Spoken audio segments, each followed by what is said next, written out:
হয়েছে, হ্যাঁ, তাওরাত নাযিল হয়েছে। মুসা আলাইহিস সালামের তাওরাতে আল্লাহ পাক জানিয়ে দিয়েছিলেন ভবিষ্যৎবাণী। তাহলে ভবিষ্যৎবাণী যদি থাকে তাহলে সতর্ক হওয়া উচিত। নবী করিম সাল্লাল্লাহু আলাইহি ওয়াসাল্লামের ভবিষ্যৎবাণী রয়েছে দাজ্জাল সম্পর্কে। তারপর যদি মুসলিম দাজ্জালের ফিতনা থেকে, অনিষ্ট থেকে বাঁচার জন্য কোনো ব্যবস্থা না নেই, বরং দাজ্জালের ভক্ত হয়ে যায়, দাজ্জালের খেদমতটা নিজেরাই করে, হ্যাঁ, বহু নিজে দাজ্জাল হয় অথবা বহু দাজ্জাল যেগুলো হয়েছে, বড় দাজ্জালের আগে ছোট ছোট দাজ্জাল, এই দাজ্জালগুলির অনুসারী হয়, তাহলে তো দাজ্জালের খাদেমেরা। তো আল্লাহ পাক ভবিষ্যৎবাণী করেছেন কি কিতাবে তাওরাতে, লা তুফসিদুন্না ফিল আরদ, নিঃসন্দেহে অবশ্যই অবশ্যই তোমরা ভূপৃষ্ঠে দুইবার করে, মাররাতাইন, দুইবার করে বিপর্যয় সৃষ্টি করবে, ফিতনা ফাসাদ করবে, বিশৃঙ্খলা সৃষ্টি করবে। আগে আল্লাহ জানিয়ে দিয়েছেন, দেখো এই জাতি তোমাদেরকে শ্রেষ্ঠত্ব দান করেছি, বড়ই সম্মানিত করেছি, কিন্তু তোমরা নিঃসন্দেহে পৃথিবীতে দুইবার করে, একবার করে নাই। কারণ জ্ঞানী মানুষের জন্য এক ধাক্কাই যথেষ্ট, কিন্তু না, এক ধাক্কা যথেষ্ট হয়নি, দুইবার করে তোমরা ফিতনা ফাসাদ সৃষ্টি করবে, বিশৃঙ্খলা সৃষ্টি করবে। ওয়ালা তা'লুন্না উলুওয়ান কাবীরা, আর অবশ্যই অবশ্যই তোমরা পৃথিবীতে বড় অহংকারে ফুটে পড়বে বা অহংকারে ফুলে যাবে, তোমরা বড় অহংকারে লিপ্ত হবে। ওয়ালা তা'লুন্না, তা'লুন্না উলু থেকে, আর উলু এটি হচ্ছে মাসদার মাফউল মুতলাক, ওর সিফাত কবিরা, বড়ই তোমরা অহংকারে লিপ্ত হবে। অহংকার মানুষকে ধ্বংস করে, জাতিকে ধ্বংস করে, এক তাদের পাপ। আর তার আগে আল্লাহ উল্লেখ করলেন যে একবার করে, দুইবার করে তোমরা পৃথিবীতে বিশৃঙ্খলা সৃষ্টি করবে। তোমাদের জমিনে ফিল আরদে, সারা পৃথিবীতে তো তারা ছড়িয়ে ছিটিয়ে ছিল না, তারা ছিল কোথায়? তারা ছিল জেরুজালেমে, ফিলিস্তিনে, বাইতুল মুকাদ্দাসের আশেপাশে এদের বসবাস ছিল। আল্লাহ পাক বলছেন যে তোমার ফিল আরজে মানে ফি আরজে ফিলিস্তিন, যেটা তোমাদের পূর্বপুরুষদের দেশ, সেই দেশে তোমরা দুইবার করে ফিতনা ফাসাদ সৃষ্টি করবে। আর তারপরে কি হবে? আল্লাহ বলছেন ফাইদা যা ওয়াদু উলাহুমা, এই দুইবারের প্রথমবারের প্রতিশ্রুতি যখন এসে যাবে, মানে প্রথমবার যখন তোমরা বিশৃঙ্খলা সৃষ্টি করবে, অশান্তি করবে, আর যখন তোমরা পাপে লিপ্ত হবে, অন্যায় লিপ্ত হবে, তখন আমি তোমাদেরকে একটা পানিশমেন্ট দেবো, শাস্তি দেবো। তাও আল্লাহ জানিয়ে দিয়েছেন, বাসনা আলাইকুম ইবাদাল্লানা উলি বাসিন শাদীদ, তখন আমি পাঠিয়ে দেব তোমাদের উপর ইবাদাল্লানা, আমার এমন বান্দাদেরকে।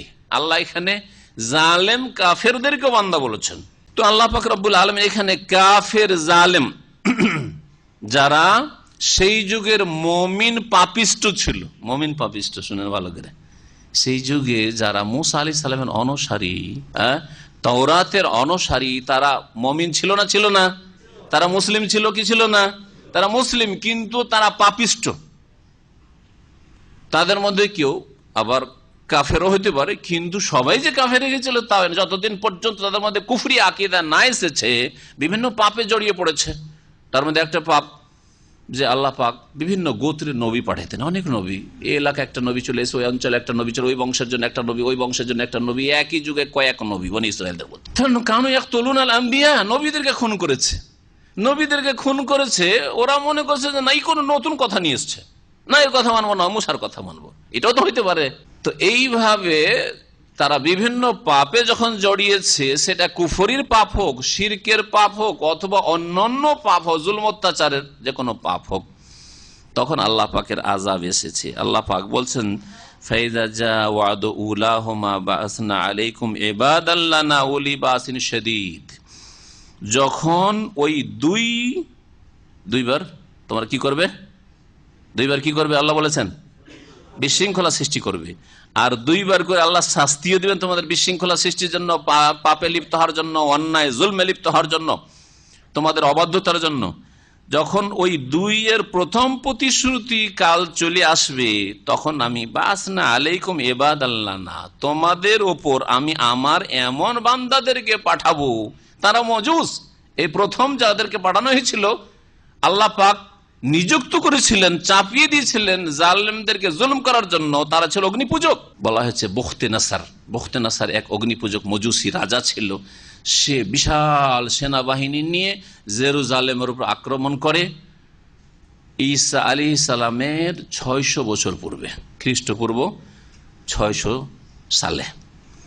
আর তারপরে প্রত্যেক বাড়িতে বাড়িতে ঢুকে তাদের নারী শিশুদেরকে দাসদাসীতে পরিণত করে, আর তাদের পুরুষদেরকে, অসংখ্য পুরুষ ইহুদিদেরকে খুন করে এবং তাদের ধন সম্পদ লুটপাট করে নিয়ে যায়। তার বাইতুল মুকাদ্দাস আল্লাহ পাকের তৃতীয় ফজিলতের মসজিদকে বিরান অনাবাদ করে দেয়, আর তাদের তাওরাতকে জ্বালিয়ে দেয় ইত্যাদি বহু জুলম অত্যাচার করেছে। তাহলে কোন কাফের দেশে, যেখানে কাফের মেজরিটি রয়েছে, বা যে কোনো জায়গায় যদি আল্লাহর কিতাবের সাথে এইরকমই যদি খারাপ আচরণ করা হয়, এটা মুসলিম সমাজের জুলম অত্যাচারের কারণে। মুসলিমদের ওপর যদি জুলম হয় কোথাও, জানতে হবে যে তাদের পাপ বেড়েছে, আল্লাহর দিকে ফিরে আসা ফরজ তাদের জন্য, সংশোধন করা তাদের জন্য ফরজ। কারণ সুন্নাতুল্লাহ, এটা হচ্ছে আল্লাহ পাকের নীতিমালা, সৃষ্টিগত নীতিমালা। ওয়ালান তাজিদ লিসুন্নাতিল্লাহি তাবদীলা, আল্লাহ পাকের যে সৃষ্টিগত নীতিমালা রয়েছে বান্দা সম্পর্কে, তাতে কোনো রকমের রদ বদল পাবে না।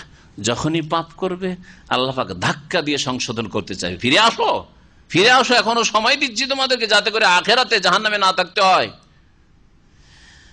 আল্লাহ রাব্বুল আলামিন বলছেন যে এমন আমার বান্দাদেরকে তাদের উপর চাপিয়ে দিলাম বা পাঠালাম, উলি বাসিন শাদীদ, যারা যুদ্ধবিদ্যায় বড় পারদর্শী ছিল, বড় শক্তিশালী ছিল। উলি বাস, বাস যুদ্ধকে বলা হয়, শাদীদ যুদ্ধবিদ্যায় যারা বড়ই শক্তিশালী ছিল। ফাজাসু খেলাল দিয়ার, সুতরাং তারা প্রবেশ করেছিল মানুষের ঘরে ঘরে, ইহুদিদের ঘরে ঘরে, বনি ইসরায়েল বাড়িতে বাড়িতে প্রবেশ করেছে। খেলাল ভিতরে, আর দেয়ার দারুণের বহুবচন, আর জাসু মানে হচ্ছে দাখালু, তারা ঢুকে পড়েছিল প্রত্যেক বাড়িতে বাড়িতে। আর আল্লাহ পাক রব্বুল আলামিনের ওয়াকানা ওয়াদা মাফুলা, এই ছিল আল্লাহ পাকের প্রতিশ্রুতি, যা হবার ছিল, যা হয়েছে মাফুলা।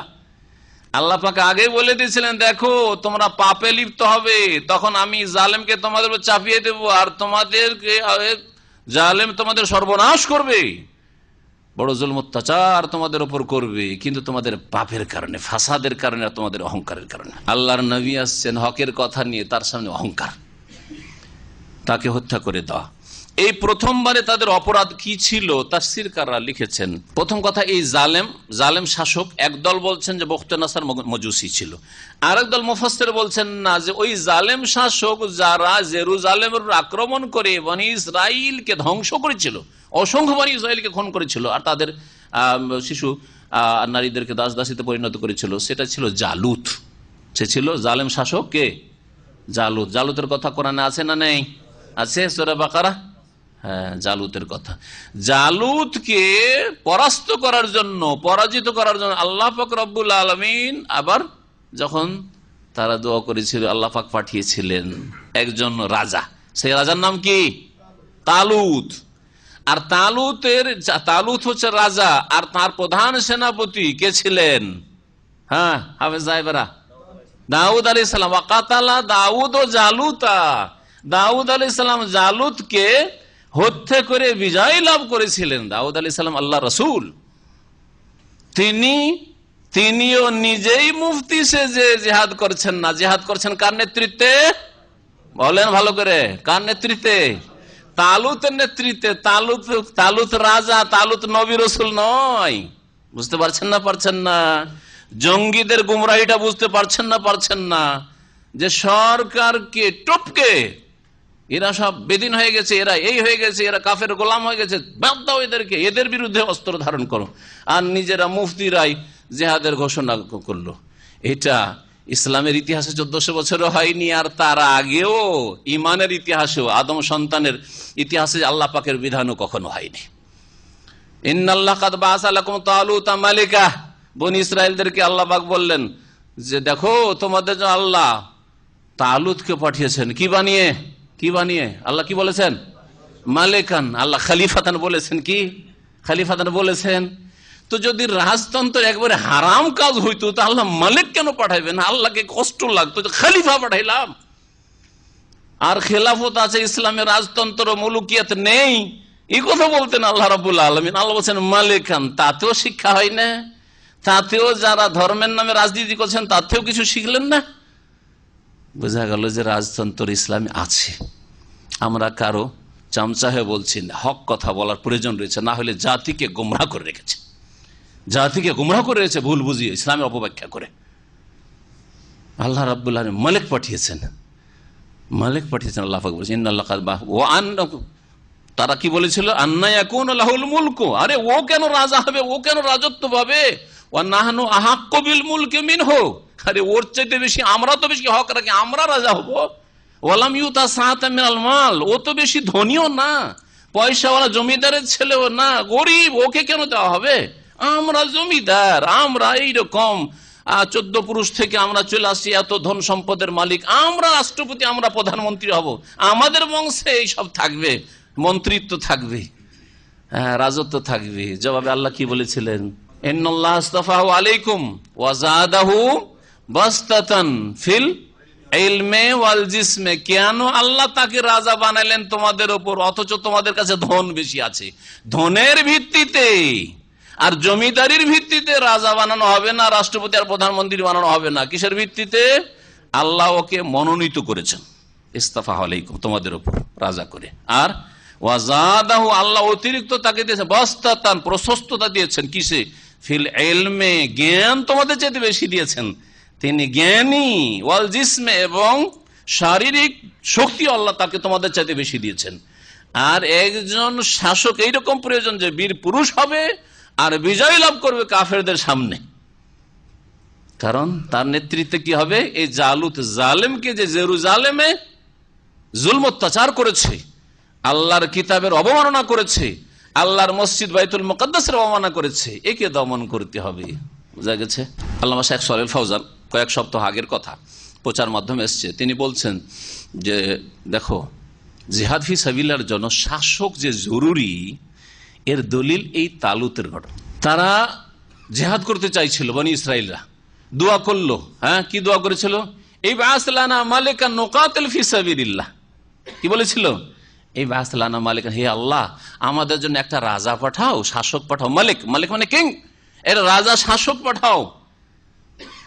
ওরাও জানতো যে মালিক চলে, এই নয় যে এই মওদুদি মতবাদ আর এই হাসানুল বান্নার মতবাদে, না না না, রাজতন্ত্র মানে জাহিলিয়াত, এই হচ্ছে গুমরাহি, এ তো 60 বছরের আবিষ্কার। এই বাসলানা মালিকান নুকাতিল ফি সাবিলিল্লাহ, ওই জাতি বনি ইসরাইল জাতি, ওরাও বলছে মুসা আলাইহিস সালামের অনুসারীরা, তারা তওবা করে ফিরে এসেছে, আল্লাহ এখন যে আমরা এই যে বিতাড়িত হয়েছে, আচ্ছা তাদের শুধু ধন সম্পদের লুটেছিল তাই নয়, বরং তাদেরকে জেরুজালেম থেকে, ফিলিস্তিন থেকে তাড়িয়ে দিয়েছিল বনি ইসরায়েলকে, মাতৃভূমি থেকে বিতাড়িত, নির্বাসিত, দেশে ঢুকতে পারছে না।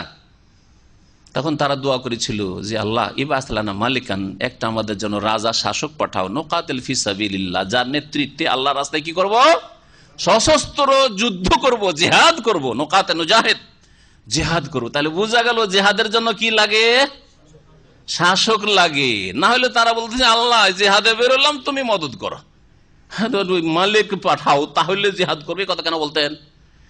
কোরআনে এই কথা বলা হচ্ছে, আর নবী করিম সাল্লাল্লাহু আলাইহি ওয়াসাল্লাম সহিহ বুখারী হাদিসে বলা হচ্ছে, ইন্নামাল ইমামু জুন্নাতুন ইউকাতালু মিন ওয়ারাইহি, শাসক, দেশের রাষ্ট্রনেতা হচ্ছে তোমাদের ঢাল স্বরূপ, তার পেছনে থেকে লড়াই করতে হবে, তার নেতৃত্বে লড়াই করতে হবে, যাতে করে সামনে গিয়ে দেখছে যে রিস্ক আছে, পেছন থেকে মদত পাঠাতে পারে, সাপোর্ট দিতে পারে, অথবা না আর সামনে বাড়তে পারছি না, এখন ফিরে এসে আশ্রয় নিতে হবে, আশ্রয় দিতে পারে, আশ্রয় দেওয়ার মতো এইরকম ক্ষমতা পেছনে থাকে। আর আজকাল বর্তমান অবস্থায় বেরিয়ে চলে গেলে আর ফিরে আসার ক্ষমতা কিছু না, ফিরে আসলে আরো চলবে, মেহমানখানা প্রস্তুতি আছে, আর দারুত তাজিব আজাবের জায়গা প্রস্তুতি আছে না নেই? জানতে একবার বর্মা গিয়ে ফিরে আসেন তো বাংলাদেশে জায়গা হবে বাংলাদেশের মাটিতে? তাহলে বোঝা গেল যে শাসকের নেতৃত্বে কি হইতে হবে, যাতে করে কার আর ফার হামলা করতে যাচ্ছি তখন পিছন দিক থেকে রসদ প্রয়োজন, সাপোর্ট মিলে, আর যদি ফার পালায়ন করে আসছি পেছন দিকে কখন আসতে পারে, এটা হচ্ছে রণকৌশল, কখনো পিছপা হইতে পারে, তাহলে পিছনে আসলে আমি এখানে এসে আশ্রয় স্থল পায়। হেকমত রয়েছে জিহাদ ফিসাবিল্লাহ। জিহাদ ফিসাবিল্লাহ মানে এই নয় যে নিজের জানটা দিয়ে দাও, কয়েকজন ভালো মানুষ যুবক পোলাপান গিয়ে বাস বড় কাজ করে ফেললে, গোমরাহি এগুলো খারিজিদের কাজ। সবচেয়ে বড় ফিতনা আজকাল এই দুটো ফিতনা। এই দুই ফিতনা থেকে ছেলে মেয়েদেরকে বাঁচাবেন। দুই ফিতনা, ইফরাত আর তাফরিতের ফিতনা। ধর্মের নামে বাড়াবাড়ি, অতিরঞ্জন, আর ধর্মের নাম দিয়ে জঙ্গি পয়দা হয়ে যাওয়া, ছেলে মেয়ে জঙ্গি হয়ে যাওয়া, এর থেকে বাঁচাবে। এটা সবচেয়ে বড় ফিতনা। আর শিরক বিদআতের ফিতনা, তার সাথে ধর্মের নামে তিনটি ফিতনা। একটা হচ্ছে শিরকের ফিতনা, কবর মাজার পূজার ফিতনা ইসলাম ধর্মের নামে। একটা হচ্ছে বিদআত, মিলাদ, শবে বরাত, হালুয়া রুটি আর এইসব মৃতের নামে খানা দানা আর এসব চল্লিশা অমুক তমুক, এসবের ফিতনা, বিদআতের ফিতনা। আর এই খারেজিদের ফিতনা, জঙ্গিদের ফিতনা। আর আরেকটি বড় ফিতনা ছেলে মেয়েদের জন্য হচ্ছে তাফরিদ, সেটা হচ্ছে বেদিনী বিধর্মিতার ফিতনা। স্কুল কলেজ ইউনিভার্সিটিতে যদি ছেলে মেয়েদেরকে পড়ান, ডাক্তার বানান, ইঞ্জিনিয়ার বানাতে যাচ্ছেন, ওখানে MA পড়াবেন, PhD পড়াবেন, ওখান থেকে নাস্তিক হয়ে চলে আসছে, বেদিন হয়ে চলে আসছে, বেনামাজি পয়দা হয়ে চলে আসছে। এই দুই গুমরাহি থেকে যেই বাপ মা ছেলে মেয়েদেরকে বাঁচাতে পারলো, সেই বাপ মা হচ্ছে সাকসেস,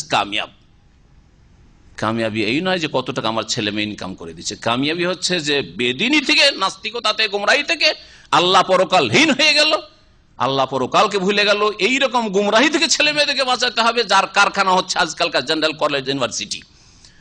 আর এক গুমরাহি হচ্ছে এই জঙ্গিদের গুমরাহি আর শিরক বিদআতের গুমরাহি, ধর্ম ব্যবসায়ী, বিদাতি মোল্লা, কবর মাজার গুমরাহি। দুই গুমরাহি থেকে বাঁচাইতে হবে। আল্লাহ পাক যেন সমস্ত ফিতনা থেকে আমাদের ছেলে মেয়েদেরকে বাঁচাবার তৌফিক দান করেন।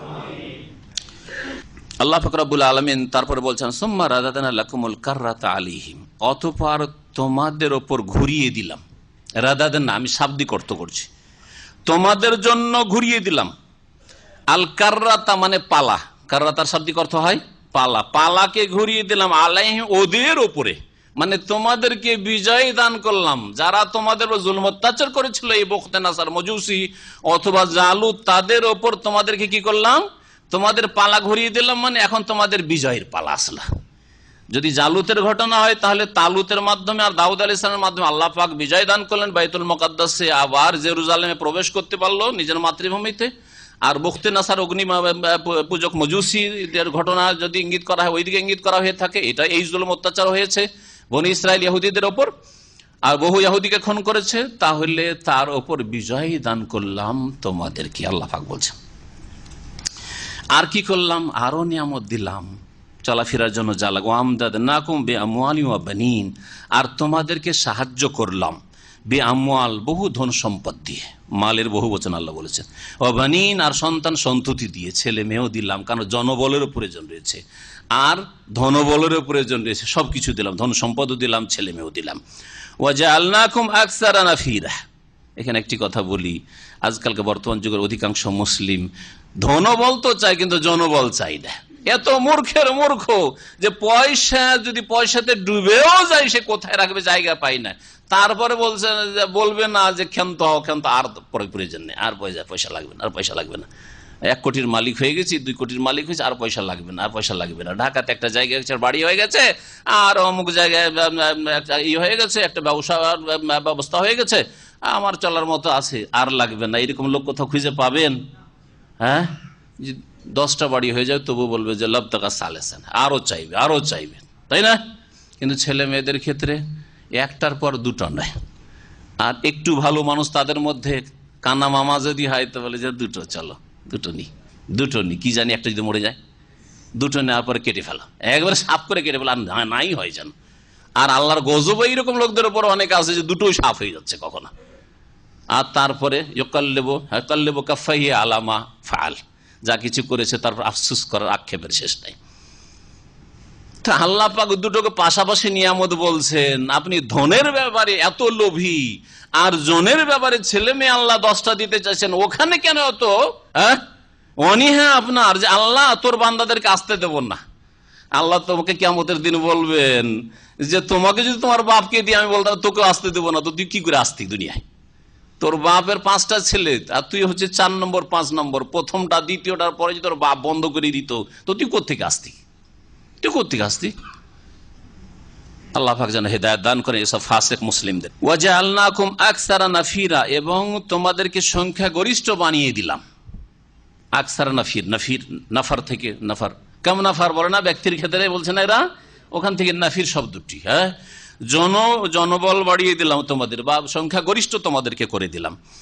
তারপরে আল্লাহ পাক তার একটি নীতিমালা বলছেন, ইন আহসানতুম আহসানতুম লিআনফুসিকুম, তোমরা যদি ভালো কাজ করো তাহলে নিজের কল্যাণের জন্য ভালো করবে। তোমরা কোনো ভালো কাজ করলে আল্লাহর ভালো হয়ে গেল না, তোমার ভালো হইল।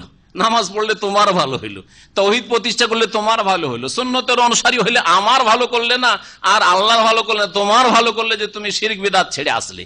জঙ্গি গুমরাহির পথ থেকে যদি হেদায়েতের পথে, সালাফে সালেহিনের পথে চলে আসো, আহসানতুম লিআনফুসিকুম, নিজেরও কল্যাণ করলে, নিজের বাপ মার কল্যাণ করলে, বাপ মায়ের কাজে আসতে বার্ধক্যে, আর তারপরে তোমার পরিবার পরিজনের কল্যাণ করলে, ছেলে মেয়ে থাকলে, বিবি থাকলে তাদের কল্যাণ করলে, নিজের কল্যাণ করলে।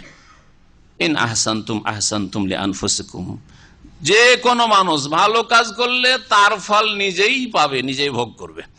ওয়াইন আসাতুম ফালাহা, আর তোমরা যদি খারাপ করো, মন্দ কাজ করো, ফালাহা, তাহলে সেটাও তার জন্য, মানে ফালাইহা, তার ওপর এর পাপের বোঝা চাপবে। তাহলে অন্যায় কাজ করলে আপনি আমার ক্ষতি করলেন না, আপনার নিজের ক্ষতি করলেন। বেনামাজি আপনার ক্ষতি করলেন। যে কোনো পাপের ভিতর, হারাম খাচ্ছেন আপনি, আপনার ক্ষতি করলেন। হারাম রোজগার করছেন আপনি, নিজের পরিবার পরিজন ছেলে মেয়ের ক্ষতি করবো। সব ছেলে মেয়ে জন্মাবে এই হারাম খেয়ে। হারাম খেয়ে যেসব রক্ত আর মাংস তৈরি হবে, সেগুলি জাহান্নামের হকদার হবে, জাহান্নামে যাবে সেগুলো। ফাইজা ওয়াদুল আখিরা, আল্লাহ বলেছেন যে দুইবার করে তোমরা ফাসাদ সৃষ্টি করবে, দুইবার শাস্তি দেবো, তাই না? এখন দ্বিতীয়বারের কথা শুনে বলছেন ফাইজা ওয়াদুল আখিরা, যখন দ্বিতীয়বারের প্রতিশ্রুতি কাল চলে আসবে, লিয়াসু ওজুহাকুম, যাতে করে ওই জালেম লোকেরা তোমাদের চেহারাকে কালো করে দিতে পারে, তোমাদের মুখমণ্ডলগুলিকে বিকৃত করে দিতে পারে, এমন মার তোমাদেরকে দেবে আর এমন ভাবে খুন করবে তোমাদেরকে যে তোমাদের চেহারা মুখমণ্ডল কালা হয়ে যাবে। তোমাদের নারীদের ইজ্জত নষ্ট করবে, তোমাদের মান সম্মান নষ্ট করবে, আর তোমাদেরকে খুন করবে। যারা চলে গেছে, মরে গেছে, ধ্বংস হয়ে গেছে আল্লাহর আযাবে, আল্লাহর আযাব, কারণ পাপের কারণে এইসব এসছে। আর যারা বেঁচে আছে তাদের মুখ দেখাবার কোনো অবকাশ নেই। কি করে সমাজে মুখ দেখাবো? কলঙ্ক আমাদের জন্য। লিয়াসু ওজুহ, তোমাদের মুখগুলিকে, মুখমণ্ডলগুলিকে কালো করে দেবে। ওয়ালিয়াদখুলুল মসজিদা, আর যাতে করে মসজিদে তারা প্রবেশ করতে পারে, অর্থাৎ বাইতুল মুকাদ্দাসের মসজিদ, মসজিদে আকসাই। এখানে মসজিদে আকসা ফিলিস্তিনের যে মসজিদ, তৃতীয় ফজিলতের মসজিদকে বোঝানো হয়েছে। কামা দাখালুহু আউয়ালা মাররা, যেমন ওই জালেম শাসকরা প্রথমবার মসজিদে ঢুকে পড়েছিল আর মসজিদের তাওহীন, অবমাননা করেছিল। মসজিদে যে আল্লাহর কিতাব তাওরাত রাখা ছিল, তাওরাতের অবমাননা করেছে, তোমাদের ইবাদতখানাকে বিরান অনাবাদ করে দিয়েছে। ওয়ালিয়ুতাব্বিরু মা আলাউ তাতবীরা, আর যাতে করে তারা এইভাবে তোমাদের ওপর চড়ে এসে ধ্বংস করে দিতে পারে। ওয়ালিয়ুতাব্বিরু, তাব্বারু মানে ধ্বংস করে দেওয়া, আহলাকা, যাতে করে যেসবের ওপর তারা বিজয় লাভ করে, মা আলাউ, যেসবের বিজয় লাভ করবে সেগুলিকে সর্বনাশ করে দিতে পারে পুরোপুরি। আল তাতবীরা যেহেতু মাফউলে মুতলাক এসেছে, যেন সম্পূর্ণরূপে ধ্বংস করে দিতে পারে। আমি যখন দ্বিতীয়বার তোমরা অপরাধে জড়িয়ে পড়বে, তখন তোমাদের উপর আমি ওই রকমই চাপিয়ে দেবো জালেমদেরকে, যারা তোমাদের মুখমণ্ডলগুলিকে কালো করে দিবে, তোমাদের মসজিদকে বিরান করে দিবে, আর তোমাদেরকে খুন করবে, আর তোমাদের সম্পূর্ণরূপে ধ্বংস করে ফেলবে। আল্লাহ পাক বলছেন। দ্বিতীয়বার আবার কি হয়েছিল? দ্বিতীয়বার কি হয়েছিল? কাকে আল্লাহ পাক চাপিয়েছিলেন? এই ব্যাপারে তাফসীরকাররা বলছেন যে রোমান শাসক টিটাস একজন ছিল, রোমান শাসক। সেই রোমান শাসক টিটাস, খ্রিস্টান শাসক, সেই ইহুদিদের ওপর বাইতুল মুকাদ্দাস দখল করার জন্য হামলা করলো। এটা ছিল ঈসা আলাইহিস সালামের পরের, আগেরটা ছিল ঈসা আলাইহিস সালামের 600 বছর পূর্বে। হ্যাঁ, আর দ্বিতীয় যেটা জুলম অত্যাচার ইহুদিদের ওপর ছিল তাদের পাপের কারণে, সেটা ছিল এই টিটাস রোমান সম্রাটের, সেটা ছিল 70 খ্রিস্টাব্দে, 70 ঈসাই, অর্থাৎ ঈসা আলাইহিস সালামের জন্মের 70 বছর পূর্তিতে এই ঘটনা ঘটেছিল বাইতুল মুকাদ্দাসে, যাতে আল্লাহ পাক রব্বুল আলামিন ইহুদিদের আযাব পাঠিয়েছিলেন, এইভাবে দুনিয়ার আযাব। এই দুই আযাব কেন আসলো? অপরাধগুলি কি ছিল? অপরাধগুলি ছিল। প্রথমবারের অপরাধ ইহুদিদের বলা হয়েছে, অনেক অপরাধ বিভিন্ন পাপে জড়িয়ে যাওয়া তো ছিলই, কিন্তু এরা আল্লাহর নবী ওই যুগে ছিল শাইআ, তার উপর হামলা করে তাকে খুন করেছিল। আর আরমিয়া নামে এক নবী ছিল যাকে তারা বন্দী করেছিল, নবীদের সাথে এই বদ আচরণগুলি করেছিল। আর অন্যান্য অপরাধ তো তাদের বিভিন্ন ছিলই।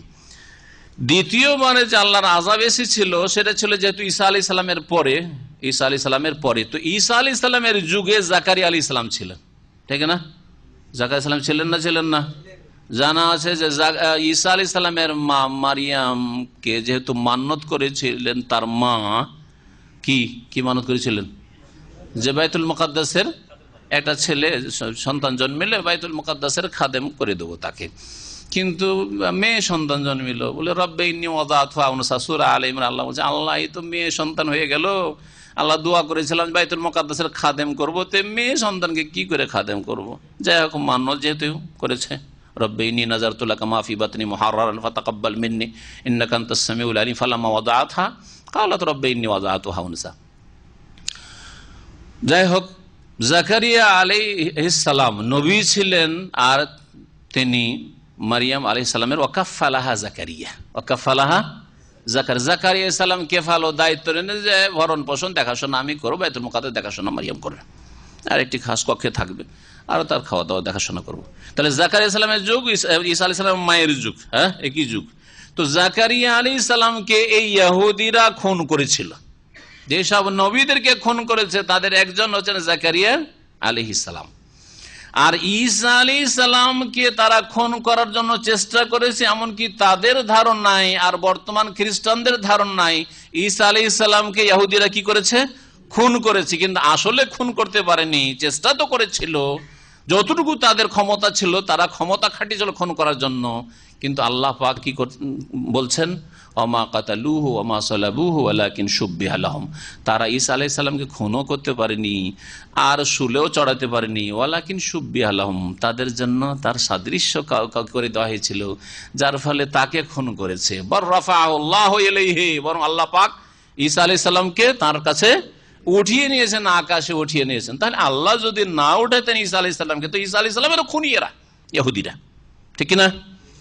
এই অপরাধের পরে ঈসা আলাইহিস সালামকে আল্লাহ পাক আকাশে উঠিয়ে নেন। ঈসা আলাইহিস সালামের জন্মের 70 বছর পরে আল্লাহ পাক পাঠালে রোমান টিটাস জালেমকে, যে বাইতুল মুকাদ্দাসে এই জেরুজালেমে ইহুদির ওপর যা চালাতে পারিস চালা, আমি তোকে এই ক্ষমতা দিলাম। আল্লাহ পাক রব্বুল আলামিন এই জালেম শাসককে চাপিয়ে দিলেন ইহুদিদের ওপর। যুগে যুগে ইহুদিদের ওপরে এইরকমই কি হয়েছে? এইরকমই আযাব এসছে, দুনিয়ার আযাব এসছে। জুলম বলবো না, কারণ তারা বড় জালেম, জুলম তো হয়েছে কিন্তু তারাও কম জালেম নয়। যার ফলে তাদের পাপের কারণে, জুলমের কারণে আল্লাহ পাক জালেমদেরকে চাপিয়ে তাদেরকে শাস্তি দিয়েছেন, আল্লাহ আযাব দিয়েছেন। আল্লাহ জুলম করেন না, আল্লাহ তাদেরকে শাস্তি দিয়েছেন। তারপরে আবার সতর্ক করছেন। কোরআনে কারীমে কেন এই ঘটনাগুলি বর্ণনা করা হইল? কিসসা, শুধু কোরআনে কারীম শুধু কিসসা বয়ান করার জন্য আসেনি। দেখো, 2 বার করে এর আগে তোমাদেরকে পানিশমেন্ট দেওয়া হয়েছে, ওয়ার্নিং হয়ে গেছে, তারপরও যদি সোজা না চলো তাহলে দেখো সামনে আবার কি হয়। শোনো, আমার শেষ নবী মুহাম্মদুর রাসূলুল্লাহ সাল্লাল্লাহু আলাইহি ওয়াসাল্লাম আসছেন, আর তার সাথে কি আচরণ করছো দেখা যাচ্ছে। যেমন ঈসা আলাইহিস সালাম খুন করার চেষ্টা করেছে, যেমন খুন করেছে ইহুদিরা কাকে? জাকারিয়া আলাইহিস সালামকে। মুহাম্মদুর রাসূলুল্লাহ সাল্লাল্লাহু আলাইহি ওয়াসাল্লামকে একবার নয় কয়েকবার খুন করার চেষ্টা করেছে। 20 মাখা পায়া দিয়ে, রাম দিয়ে খুন করার চেষ্টা করেছে রাসূলুল্লাহ সাল্লাল্লাহু আলাইহি ওয়াসাল্লামকে। করেছে না করেনি? ইহুদি মহিলা, সেটা কে ছিল? ইহুদি মহিলা ছিল না? জি। নবী সাল্লাল্লাহু আলাইহি ওয়াসাল্লাম বনু নাজির গোত্রে তাদের বিচার সালিসের জন্য গেছেন, আর একজনকে পেছন থেকে ছাদের উপর উঠিয়ে দিয়েছে আর বসতে দিচ্ছে দেওয়ালের কিনারে, বাড়ির সামনে। ওপর থেকে একটা বড় পাথর ফেলবে মুহাম্মদের মাথার উপর, সাথে সাথে যাতে করে চূর্ণ বিচূর্ণ হয়ে যায়। নবী সাল্লাল্লাহু আলাইহি ওয়াসাল্লাম ওহীর মাধ্যমে সাথে সাথে বিচার শুরু হয়েছে মাত্র জানতে পারলেন। ওহী জিবরাইল বলছে এক্ষুনি মুহাম্মদ তুমি উঠে পড়ো সাল্লাল্লাহু আলাইহি ওয়াসাল্লাম। নবী সাল্লাল্লাহু আলাইহি ওয়াসাল্লাম বলার সময় নেই, এদিকে আবু বকর ওমর বসে আছে, সাথে গেছেন, বলার সময় নেই। নবী সাল্লাল্লাহু আলাইহি ওয়াসাল্লাম উঠে পড়লেন, ওখান থেকে উঠে পড়লেন। ওরা ভাবছে যে উঠলো হয়তো আবার এসে বসবে, সালিসটা এখন বসেছে মাত্র। আবু বকর ওমর রাদিয়াল্লাহু তাআলা তারা কত অনগত ছিলেন নবী সাল্লাল্লাহু আলাইহি ওয়াসাল্লামের। যখন তার নবী সাল্লাল্লাহু আলাইহি ওয়াসাল্লাম উঠে গেলেন কোথায়, সাথে সাথে তারা উঠেছেন। এমন না যে বলতে হবে যে চলো, না, অনগত হওয়ার পরিচয় হচ্ছে এটা। ছেলে মেয়ে যদি অনগত হয় তাহলে বাপ মাকে এইভাবে ফলো করবে। রাসূলুল্লাহ সাল্লাল্লাহু আলাইহি ওয়াসাল্লাম করতে দেখে তারা উঠে চলে গেছেন। চলে যাওয়ার পরে রাসূলুল্লাহ সাল্লাল্লাহু আলাইহি ওয়াসাল্লাম বলছেন যে তারা এই ষড়যন্ত্র করেছিল, এখনই জিহাদের জন্য প্রস্তুতি নাও, বনু নযীরকে আল্লাহর হুকুম হয়েছে মদিনা থেকে তাড়িয়ে দিতে হবে। খাইবারে তাড়িয়ে দেওয়া হলো রাসূলুল্লাহ সাল্লাল্লাহু আলাইহি ওয়াসাল্লাম জামানায়। ইহুদিদেরকে খাইবারে কাইনুকাকে তাড়িয়ে দেওয়া হয়েছে খাইবারে। তারপরে নজির গোত্রকে, 3টা গোত্র ছিল মদিনায়, খাইবারে তাড়িয়ে দেওয়া হয়েছে। আর কোরাইজা গোত্রের অপরাধ, এই 2 গোত্রের অপরাধের চাইতে বড় অপরাধ 3 গোত্রের অপরাধ ছিল। এখন সময় নেই যে সবগুলি অপরাধ আপনাদের সামনে বয়ান করবো। এই নজির গোত্রের অপরাধটা বললাম শুধু। নবী সাল্লাল্লাহু আলাইহি ওয়াসাল্লামকে মারার চেষ্টা করেছিল। কোরাইজা গোত্র অপরাধ কি হলো? ষড়যন্ত্র এদের সাথে। খন্দকের যুদ্ধে যে কাফেররা চারিদিক থেকে এসে মদিনা ঘেরাও করেছে, তোমরা আসো বাইরে থেকে, আমরা ভিতর থেকে আছি, ভিতর থেকে আমরা মার দেব, আর বাড়িতে বাড়িতে আমরা হামলা করব, তোমরা বাইরে থেকে হামলা করবে। এইভাবে মোহাম্মদের কিছুই রাখবো না, তার সাথী সঙ্গে মুসলিমদের কিছুই রাখবো না। এই ষড়যন্ত্র শরীক হয়েছে। তাদের জন্য আল্লাহর আযাবও বড় ছিল, দুনিয়ার পানিশমেন্টও বড় ছিল, যা কোরাইজার যুদ্ধে আপনারা পড়ে নিতে পারবেন। তো যাই হোক, তারপরে ওমর রাদিয়াল্লাহু তাআলা আনহুর জামানায় খাইবারেও তারা দেখা গেল যে এখানেও ষড়যন্ত্র করছে ইসলামের বিরুদ্ধে।